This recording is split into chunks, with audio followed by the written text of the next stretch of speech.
Hello students, good morning all of you. Students, your chapter 6 has been finished.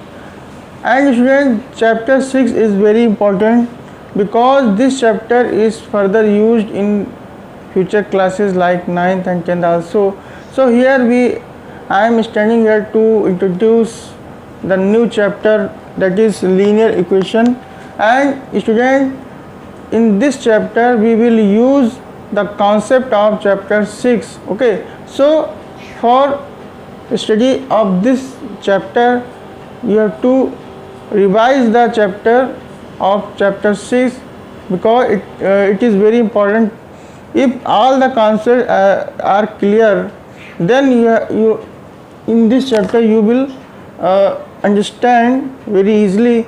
So here the name of the chapter is linear equation. Okay, so first of all I want to introduce that what is the concept of equation.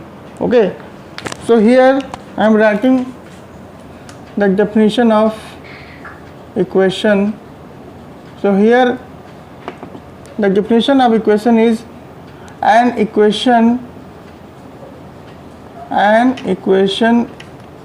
is a statement of equality of two algebraic expression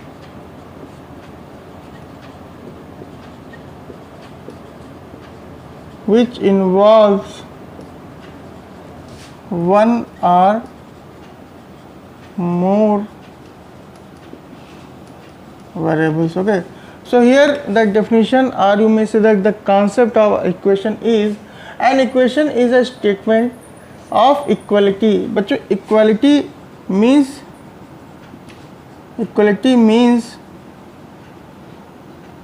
sign of equal, that is this. तो ये क्या है बच्चों, equality का sign होता है जिसे हम इक्वल टू भी बोलते हैं. तो एक ऐसा स्टेटमेंट जिसमें क्या हो, इक्वलिटी का साइन हो और वो इक्वलिटी का साइन टू अलजेब्राइक एक्सप्रेशन से कनेक्ट हो, जिसमें एक या एक से ज़्यादा वेरिएबल आते हैं, तो उसे हम इक्वेशन कहते हैं. अब इसके बाद नेक्स्ट कॉन्सेप्ट है हमारा बच्चों लीनियर, और इसमें इसका एग्जाम्पल लिख सकते हैं. For example 3x² plus 2x plus 1 equal to 0 और 4x² plus 2xy equal to 7 etc. So student, this is the example of equation. Here there are two algebraic expression. First one is this, second one is this, and both the algebraic expression is connected by equality sign. So this statement is called equation. Now we are moving the next concept, that is linear equation. So linear equation means an equation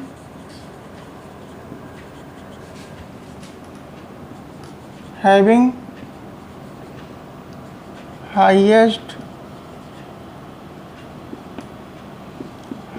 power of variable as 1 is called linear equation. बच्चों एक ऐसा equation जिसमें variable का highest power क्या होता है, 1 होता है, उसे हम लीनियर इक्वेशन कहते हैं. For example 3x plus 1 equal to 0 और minus 7p plus 2 equal to 1 etc. So student, this is the example of linear equation. Student, here the power of the variable is 1. Here the power of the variable is 1. So we can say that this is the example of linear equation. बच्चों linear equation identify करने का सबसे easy method है कि आप उसमें जैसे मान लीजिए कोई वेरिएबल है बच्चों, है ना।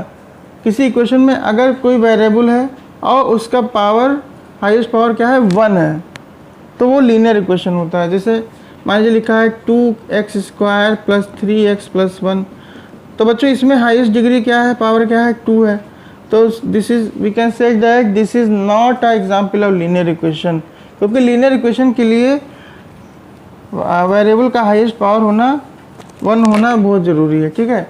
Now student we are moving the next concept that is called solution or roots of linear equation. So student, this is the another concept and it is very important concept, that what is the solution or roots of the linear equation, student. So here the value of the variable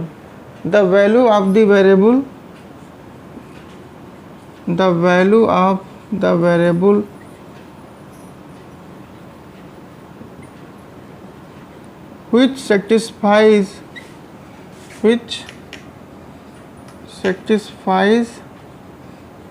the whole equation is called solution or roots of linear equation. Okay बच्चों, variable की वो value जो उस पूरे equation को क्या कर देती है, सेटिस्फाई करती है। सेटिस्फाई का मतलब जब LHS और RHS सेम आता है उसे हम बोलते हैं कि ये जो वैल्यू है वो सेटिस्फाई कर रही है, तो वो वैल्यू होती बच्चों, वो वैल्यू उस इक्वेशन का सलूशन हो जाता है। Now student we are moving the next concept, but before moving the next concept write all these definition in your copy or take a screenshot. Now student we are moving the next concept, that is methods for finding the solution of linear equation. बच्चों बहुत कुछ methods होते हैं जिनके help से हम linear equation के solution को फाइंड कर सकते हैं। First method is called systematic method,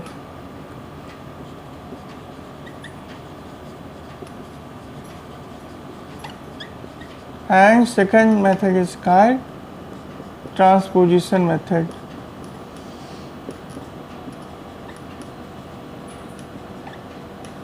So student, in this method is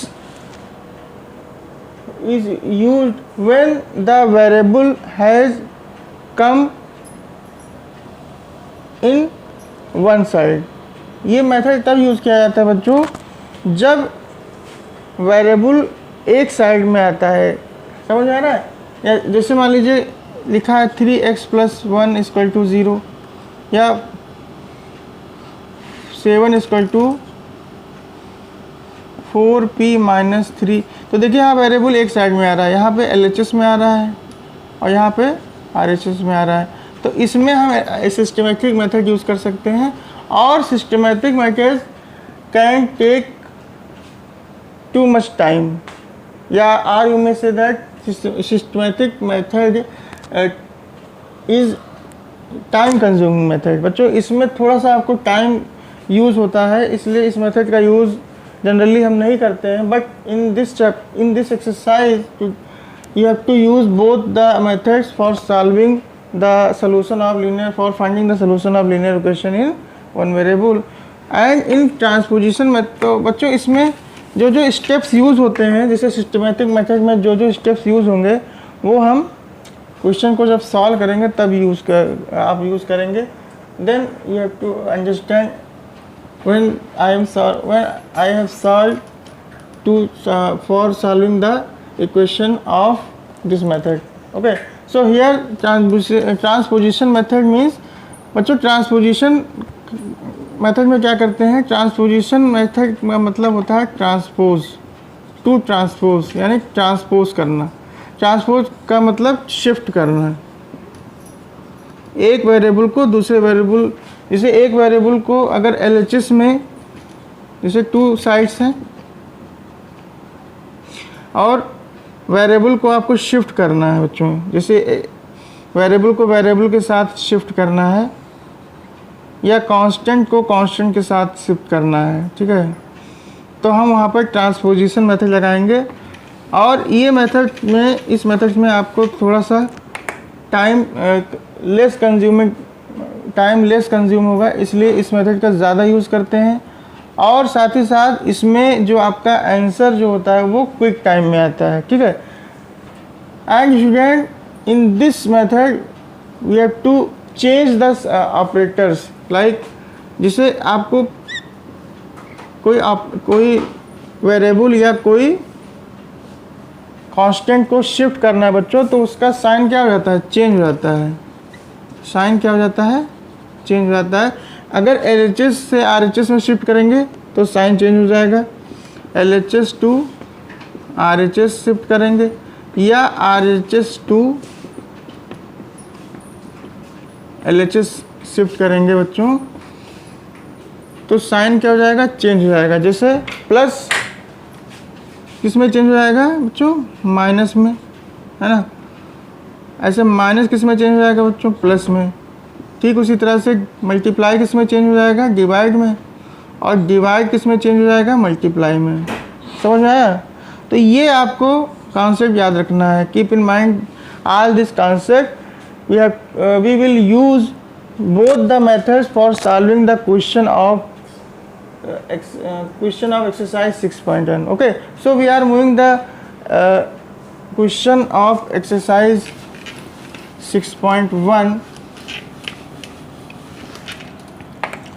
so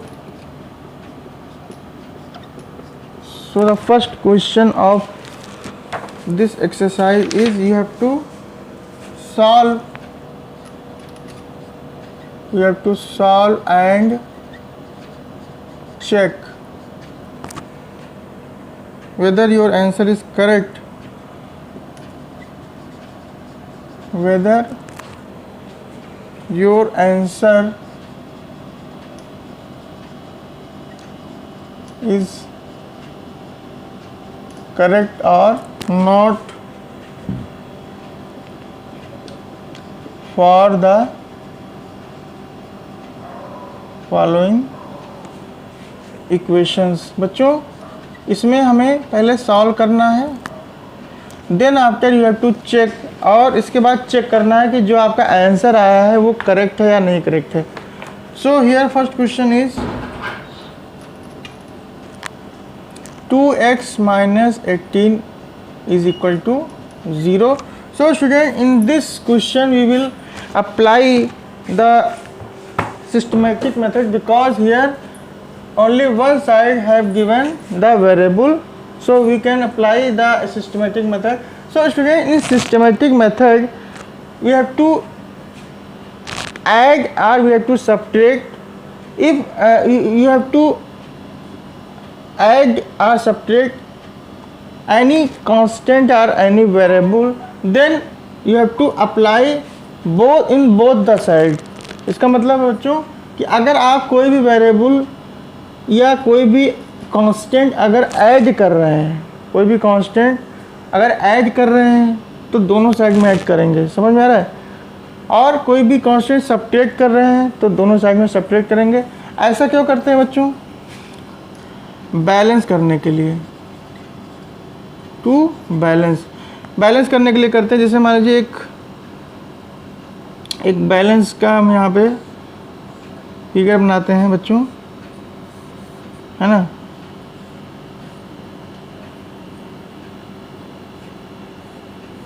तो जैसे मान लीजिए यहाँ पर कोई ऑब्जेक्ट रखा है 550 ग्राम का, 500 ग्राम का कोई ऑब्जेक्ट है और यहाँ पर 500 ग्राम का वेट है, तो ये क्या होगा, ये बैलेंस होगा। मान लीजिए यहाँ पर हम कुछ ऐड करेंगे, मान लीजिए 50 ग्राम ऐड करेंगे, इसमें कोई ऑब्जेक्ट ऐड करेंगे तो ये क्या होगा कि ये एक हिस्सा इसका इस तरह हो जाएगा, इस तरह हो जाएगा, 550 ग्राम हो जाएगा। और ये इस तरह से हो जाएगा बच्चों, जैसे अभी ये स्ट्रेट है, ये इस तरह हो जाएगा, है ना, यानी ये नीचे हो जाएगा और ये ऊपर हो जाएगा। क्यों? क्योंकि ये 500 ग्राम ही रहेगा। तो इससे क्या होगा, ये बैलेंस नहीं होगा। बैलेंस करने के लिए हमें यहाँ पे भी 500 ग्राम में 50 ग्राम का वेट रखना पड़ेगा। तो इससे क्या होगा बच्चों कि आप अगर 50 ग्राम इसमें इंक्लूड कर रहे हैं तो यहाँ पे भी आप 50 ग्राम इंक्लूड करेंगे, जिससे आपका जो है ये जो है बैलेंस बना रहेगा, यानी यहाँ भी 550 ग्राम हो जाएगा। तो ये प्रोसेस हम यही कॉन्सेप्ट हम यूज़ करेंगे फॉर सिस्टमेटिक मेथड कि अगर कोई कॉन्स्टेंट रिमूव कर रहे हैं, कम कर रहे हैं, तो दोनों साइड में रिमूव करना पड़ेगा फॉर बैलेंसिंग के लिए बच्चों। ठीक है, तो यहाँ पे बच्चों हमें x की वैल्यू निकालनी है। यहाँ पे क्या लिखा है, solve means you have to find the solution of x, और you may say that find the roots of the x। तो बच्चों सिस्टमेटिक मेथड में करना क्या होता है कि जितने भी कांस्टेंट होते हैं, जैसे कि ये कांस्टेंट है ना, ये कांस्टेंट है, इन सबको रिमूव करना होता है। जब रिमूव कर देंगे तभी x हमारा क्या हो जाएगा, इंडिपेंडेंट हो जाएगा, यानी कि x फ्री हो जाएगा, और तभी हमें x की वैल्यू मिल जाएगी। तो सबसे पहले हम रिमूव क्या करेंगे, 18 को। तो 18 यहाँ पर निगेटिव साइन में है, तो इसको अगर हमें रिमूव करना है तो क्या करेंगे, ऐड करेंगे, adding 18 on both side. Both side क्यों करते हैं अभी मैंने बताया। और ये मेथड कौन सा मेथड है बच्चों, इसमें कौन सा मेथड अप्लाई कर रहे हैं हम,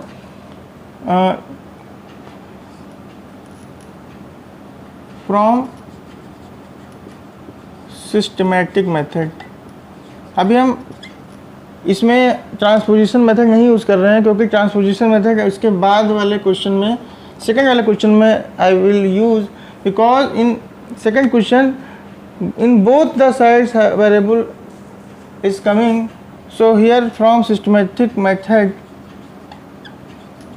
here adding 18 on both sides, then we will get 2x minus 18 plus 18। देखिए अब यहाँ पे 18 ऐड किया गया, तो यहाँ पे भी 18 ऐड करेंगे इस तरह से। अब देखिए 18 और 18 कैंसिल हो जाएगा, क्यों? क्योंकि एक नेगेटिव 18 है, एक पॉजिटिव 18 है, तो इसका रिजल्ट क्या आएगा बच्चों, 0 आएगा, इसीलिए कैंसिल कर देते हैं। ठीक है, तो यहाँ पर क्या आ जाएगा, 2x is equal to 0 plus 18 क्या होता है बच्चों, 18 होता है। अब बच्चों 2 को रिमूव करना है, तो 2x का मतलब हुआ 2 मल्टीप्लाई x। तो जैसे मान लीजिए अगर आपको 18 रिमूव करना है, तो जैसे यहाँ 18 माइनस में था, तो इसका अपोजिट साइन से यानी ऐड किया गया। अब 2 को रिमूव करना है बच्चों, तो 2 is connected by multiplicative operator. तो इसको रिमूव करने के लिए हम क्या करेंगे, डिवाइड करेंगे, क्योंकि अब मल्टीप्लिकेशन का अपोजिट ऑपरेटर क्या होता है, डिवीज़न होता है। So again we have to write dividing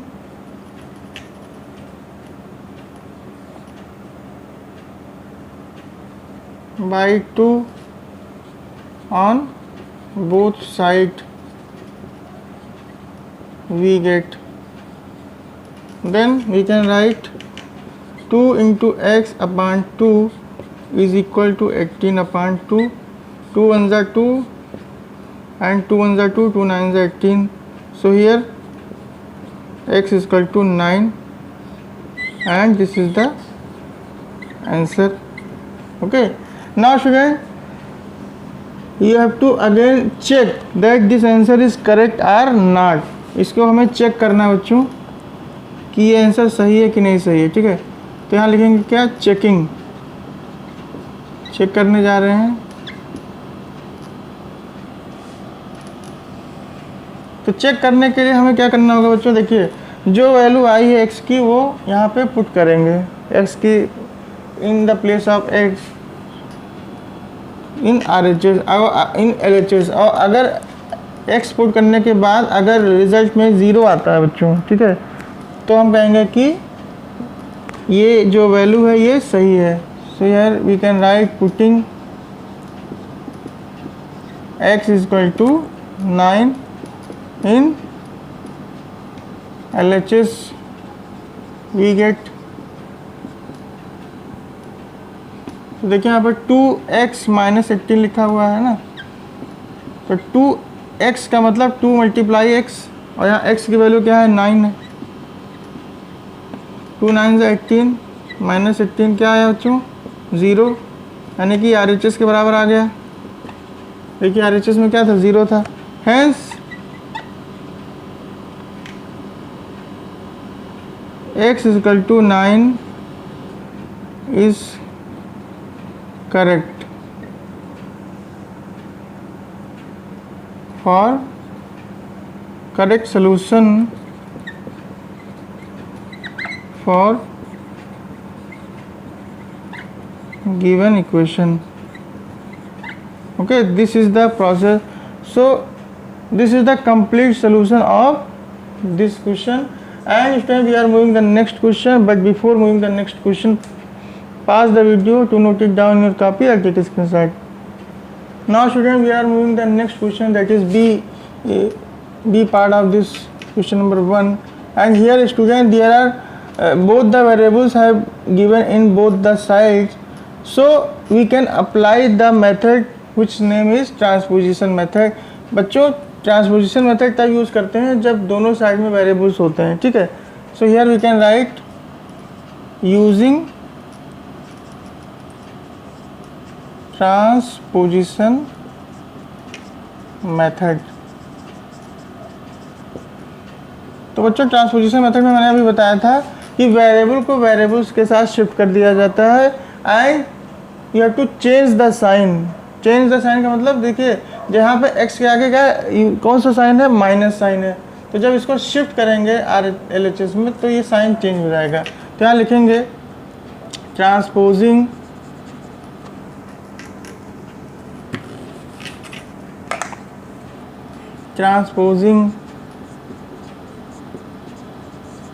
x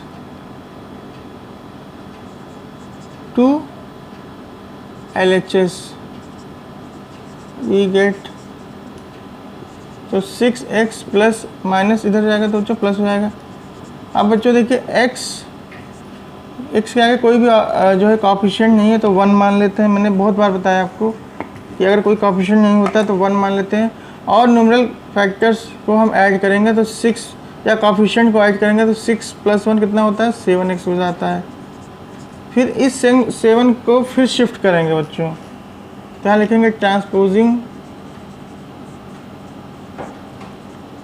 अभी इसमें आपको बार बार लिखना पड़ रहा है ना ट्रांसपोजिंग वगैरह, तो इसके बाद जब सेकंड क्वेश्चन हम स्टार्ट करेंगे तो बार बार आपको लिखने की भी ज़रूरत नहीं पड़ेगी, हम डायरेक्ट लिख देंगे using transposition method. Okay, so and these steps are understood in transposition method, so no need to write these steps in further. So here transposing 7 to RHS we have, देखिए बच्चों ये ट्रांसपोज हो जाएगा 7 multiply x से, जब ये transpose हो जाएगा बच्चों RHS में तो वो डिवाइड से इसका ऑपरेटर चेंज कर देंगे, तो 14/14 डिवाइड बाई 7 होगा, क्योंकि इधर मल्टीप्लिकेशन में ये यूज़ हुआ है। तो डिवीज़न का मतलब फ्रैक्शन डिवाइड करना है आपको, 7 × 7 7 2 14, यानी x की वैल्यू 2 आ गई है, ठीक है। This is the answer, and student you have to check that the answer is correct और not. So here I am writing the process of checking, putting x equal to 2 in, कहाँ पे रखेंगे बच्चों, both side, in both side we get. तो देखिए LHS में रखेंगे आप, कितना आएगा 6x का मतलब 6 × 2 इट मीन्स 12, एंड RHS में जब रखेंगे तो कितना आएगा बच्चों 14 - x लिखा है, यानी 14 - 2 that is 12. So we can say that LHS is equal to, here LHS is equal to RHS, that is 12, यानी ये जो है hence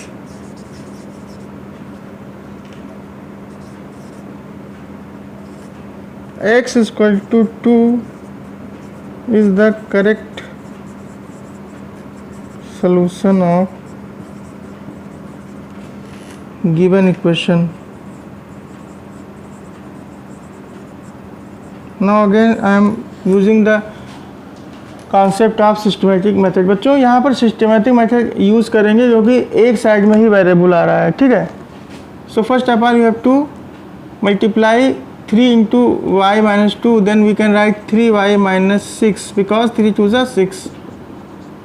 Now we have to use systematic method.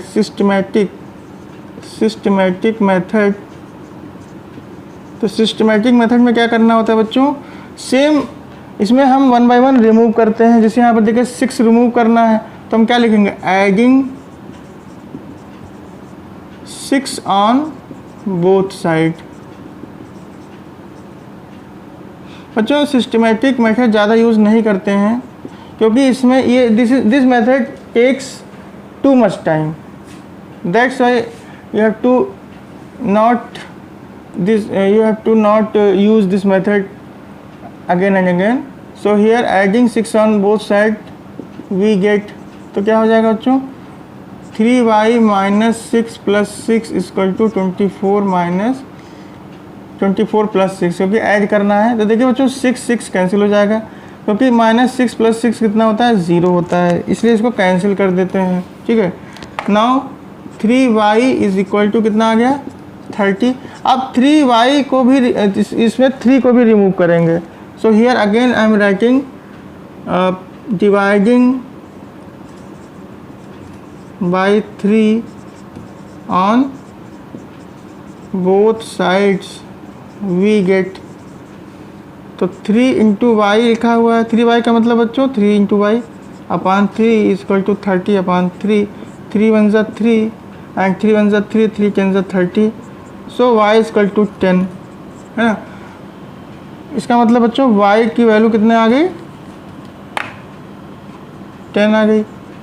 And this is the answer, but you have to check. So again I am writing checking, putting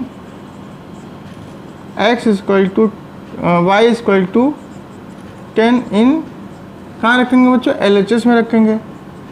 in LHS we get, तो LHS में रखेंगे और अगर RHS में 24 आएगा then we can say that this is the correct solution. Okay, so here 3y minus 2 means 3y यहाँ पे कितना है, 10 है ना. तो 3 इंटू 10 माइनस 2 कितना होगा बच्चों, 8. और ये कितना होता है 24. तो ये किसके इक्वल हो गया, RHS के. देखिए यहाँ पे 24 आ रहा है. Here LHS is equal to RHS, that is 24. Hence we can say that y is equal to 10 is the correct solution of given equation. Okay, so student, I hope you are all understand transposition method as well as systematic method. Okay, so student, we are moving the next question, but before moving the next question, pause the video to note it down in your copy or take a screenshot. Now student, we are moving the second question, and in second question you have to only solve the following equation. That is, no need to check again you have for solution of given equation. And student, from second question onwards we will use transposition method, because transposition method is very useful for finding the solution in quick time. So from second question onwards I will solve all the question by transposition method. Okay, so first of all this question have given in fraction form. So in this type of question, first of all you have to apply the cross multiplication method, then after you have to apply the transposition method. Okay, so here you have to cross multiply, that means you have to multiply this numerator by this denominator, and this numerator by this denominator, and this denominator by this numerator. So this method, this process is called cross multiplication method. Okay, so here I am writing using cross multiplication, then we can write 4 into 7 minus x is equal to 3 into 7 plus x. Then again we have to multiply this 4 into 7, that it means 4 7s are 28, minus 4 into x means 4x, and 3 7s are 21, plus 3 into x means 3x. So student, I am using the concept of transposition method. So here we can write using transposition method. Okay तो बच्चों transposition method में क्या करेंगे, हम इस x को इधर shift करेंगे और इस कांस्टेंट को इधर शिफ्ट करेंगे, साइन चेंज हो जाएगा, आपको मालूम है। तो ये 3x माइनस में हो जाएगा और ये 28 प्लस में है ना बच्चों, RHS में जाएगा तो माइनस में हो जाएगा, ठीक है, माइनस ऑपरेटर चेंज हो जाएगा। अब देखिए बच्चों, दो निगेटिव इंटीजर हमेशा ऐड हो जाते हैं, साइन किसका आता है, नेगेटिव का आता है। तो यहाँ पर -4 -3 का मतलब -7 हो जाएगा, ठीक है। तो यहाँ लिख सकते हैं we can write -7x equal to, बच्चों एक पॉजिटिव इंटीजर एक निगेटिव इंटीजर हमेशा सब्ट्रैक्ट होते हैं, तो 28 - 21 कितना होगा, 7, और साइन किसका यूज़ करते हैं, जो नंबर बड़ा होता है, ठीक है। तो यहाँ पर -7 हो जाएगा। अब बच्चों जब ऐसे इक्वेशन जिसमें दोनों साइड में निगेटिव साइन लगा होता है तो वो कैंसिल हो जाते हैं इस तरह से। फिर देखिए बच्चों 7x इक्वल टू 7 हो गया। अब फिर इस 7 को शिफ्ट करेंगे तो ये डिवाइड में चेंज हो जाएगा इस तरह से, 7 1 जा 7, यानी x की वैल्यू आ गई बच्चों 1, and this is the required solution and no need to check the answer. Okay, now student we are again using the concept that is cross multiplication. So here we can write using cross multiplication. Okay, so we can write 5 into 2 minus 9y is equal to 4 into 17 minus 4y. Then again we can write 5 2s are 10 minus 5 9s are 45। बच्चों multiply कर रहे हैं, ठीक है, 5 को 2 से करेंगे, 5 को -9y से करेंगे, ऐसे इसमें करेंगे, 4 को 17 से करेंगे तो 68 हो जाएगा, 4 4 जा 16y हो जाएगा। बच्चों फिर हम वही ट्रांसपोज करेंगे, तो यहाँ लिखेंगे यूजिंग ट्रांसपोजिशन मेथड